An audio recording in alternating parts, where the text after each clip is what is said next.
I walked into the ceremony, heart pounding, my uniform crisp, polished, flawless. The room was packed, fellow officers, families, and dignitaries. I could feel the weight of every eye on me, every step measured, every breath deliberate. And then I saw him. Before we continue, please hit the like button, subscribe to the channel, and turn on the notification bell for updates. Colonel Henry Reed, my ex's father, the man who had scoffed at my achievements years ago, who had laughed at my promotion hopes, who had treated me like I was nothing. And he laughed again. Not a polite chuckle, no, it was that smug, condescending laugh that cuts deeper than any insult. "Sweetheart," he said under his breath, his eyes flicking around, expecting someone to notice. "The military isn't for little girls playing dress-up." I didn't say a word. I simply smiled, the kind of smile that says, "I know something you don't." Inside, my pulse was racing, adrenaline sharp in my veins, but outwardly, I was calm, poised. The ceremony continued. Applause for promotions I had earned, handshakes, and nods of respect from officers I'd served alongside for years. I had earned this. I had fought for this. And yet, the one person I hoped would finally acknowledge me remained blind. I took my position at the podium. My hands were steady, my voice ready. I remembered every slight, every dismissive remark, every snide comment from family dinners and past ceremonies. Every doubt he had ever cast on me fueled a quiet, simmering determination. Today was not about revenge. It was about revenge, justice, and the irony that life has a way of balancing the scales. As I glanced down at the list of names, a shock ran through me. There it was, Colonel Henry Reed. His name was next. The same man who had mocked me, laughed at me, and undermined me for years was about to receive the promotion I was delivering. And he had no idea who I was in that moment. The irony was delicious. The audience clapped for other names. The room buzzed with polite conversation, unaware of the storm about to break. I swallowed hard, heart racing, and straightened my shoulders. Everyone thought they knew the story, everyone except him. And then I took a breath, looked up at the podium microphone, and began reading. The room was silent for a moment as I stepped aside, letting the applause for the previous officers fade. Everyone was focused on the ceremony, but I could feel Colonel Reed's eyes on me, curious, confused, maybe even slightly irritated that I dared enter this space in uniform. I reminded myself, this wasn't personal. Well, maybe a little, but mostly it was about proving what I had worked for, earning respect, and showing that capability can't be faked. I glanced around. Some faces in the audience were familiar, mentors who had guided me through grueling deployments, peers I'd trained alongside in grueling simulations, and my fellow officers who had watched my career grow steadily, quietly, with precision and discipline.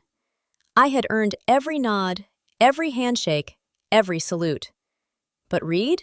He had no idea. He had never seen me in action, never witnessed the hours of planning, the life and death decisions, the meticulous execution that had defined my career. I took a deep breath and let the memory of that one pivotal mission anchor me, the one where a small misstep could have cost lives. I had been young, under immense pressure, and yet every move I made saved dozens of men and women. Yet, despite everything, he had dismissed me before, never imagining that this young officer standing here today was the same person who had quietly, without fanfare, become indispensable. As the ceremony moved on, whispers rippled through the room. Some were compliments, some curiosity, but most were oblivious to the undercurrent building in front of Colonel Reed. He shifted in his seat, still unaware that the woman he had scoffed at years ago was about to hold his career in her hands. I remembered the countless times I had been underestimated, how those moments had hurt, how they had fueled an inner fire. And now, everything was aligned. The power, the authority, the recognition. It was mine, earned, and the irony was delicious. The MC called the next name. I stepped closer to the podium. My heart raced, but my composure was flawless. The room was about to witness something they would never forget, And Colonel Reed? He had no idea what was coming. The room held its breath as I approached the podium. Every eye was on me, yet the one that mattered most, Colonel Reed's, was still clouded with disbelief. He leaned back slightly, smirking, convinced he had the upper hand. It was almost comical. Almost. But inside, I felt the storm of anticipation building. I adjusted my uniform, fingers brushing against the ceremonial insignia that symbolized years of dedication, discipline, and quiet triumphs.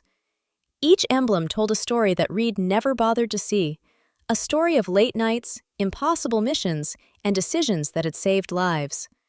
I could see it now, the slight furrow of his brow, the tension in his jaw. He didn't know it yet, but the power dynamic had shifted.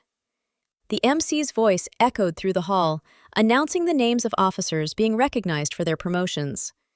The audience applauded politely, some genuinely impressed, others merely performing protocol. I had been through this countless times, but today, it wasn't just about ceremony or recognition. It was personal. Not in a petty sense, but in a way that would finally make Reed understand what he had underestimated. As I took the microphone, my voice was calm, authoritative, steady. Next, we recognize Lieutenant Colonel Henry Reed.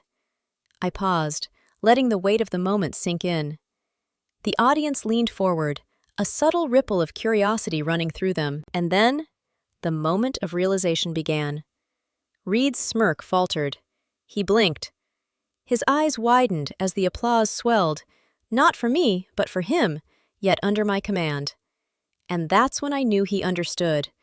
The young officer he had dismissed, mocked, or ignored was standing in full control of his career advancement. He had been promoted because of me. The irony was sharp. I could feel the room's energy shift, a mix of awe, confusion, and silent recognition. I let it hang there for a heartbeat, savoring the tension. People were whispering, craning their necks, trying to piece together the unspoken story. Reed was frozen, caught between embarrassment and the dawning realization of the power he had overlooked. My heart beat steadily, but inside, a surge of adrenaline was unrelenting. This was the moment everything I had worked for converged, the years of silent effort, the late nights, the missions that no one knew about. The room was silent except for the polite, rhythmic applause that had started when my name was announced. All eyes were now on Colonel Reed, but none could see the storm brewing inside me. I leaned forward slightly and read the name on the plaque slowly, deliberately, letting each word resonate. Lieutenant Colonel Henry Reed, promoted by Commander Samantha Wills. The words landed like a thunderclap. Gasps rippled across the room. Reed froze mid-step, his mouth opening slightly, then closing again, words failing him. The once confident smirk was gone. His eyes darted around, looking for some escape, some lifeline, but the realization hit him hard. He owed his promotion to me. Every chuckle, every dismissive glance he had directed my way now felt like it had boomeranged. The audience's reaction was electric. Some stared in shock, others whispered fervently, trying to piece together the story. I remained composed, a calm smile on my lips, letting the tension hang. This was not just about recognition, it was a quiet, devastating vindication. Reed's influence, his arrogance, his assumptions, they had underestimated me completely. And now the truth was undeniable.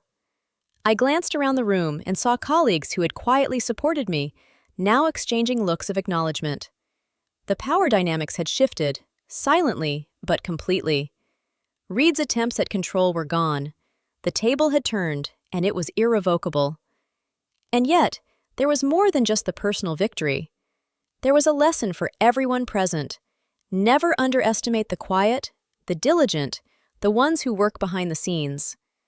I had been overlooked, mocked, even doubted, but now the evidence of my capability stood plain for all to see. The room held its breath as I stepped down from the podium, plaque in hand. Reed was still frozen, the flush of disbelief lingering on his face. The murmurs of the audience swelled, then quieted as I addressed the room. I explained, calmly and confidently, the events leading up to this moment. the missions I had led, the decisions I had made, and the lives that had depended on my judgment. Every detail I shared answered the questions people had been silently asking. Why had I seemed overlooked? Why had others claimed credit? The logic of my experience, combined with my unbroken record of service, made the truth undeniable. The room reacted, not with applause alone, but with acknowledgement. My peers understood now, and even those who had doubted me could no longer ignore the facts. Emotion washed over me, a mixture of relief and quiet satisfaction. Years of quiet work, of staying true to my principles despite the snide comments and undermining actions, had led to this moment. My parents' pride, my mentor's support, and the trust of my crew, all of it crystallized here. I had been tested, discredited, and challenged, but I had endured. The consequences were immediate. Reed, humbled, offered a formal apology, acknowledging the error and the oversight in the official report. Leadership took action, correcting the record and updating personnel files to reflect my contributions accurately. Socially, I found renewed respect from colleagues who had once overlooked me, and personally, I felt a sense of vindication that no promotion or accolade could ever fully convey. In the weeks that followed, my life subtly but permanently shifted. I was entrusted with higher-level responsibilities and given opportunities previously denied. Reed, now aware of his misjudgment, became a cautious ally rather than a rival, learning firsthand the cost of arrogance and underestimation. And I, Samantha Wills, 31, Navy officer, stepped into my role with renewed confidence, carrying the lessons of resilience, patience, and quiet strength forward. The ceremony had ended, but its impact remained. The silence that had fallen when Reed realized the truth lingered in my mind, not as discomfort, but as affirmation.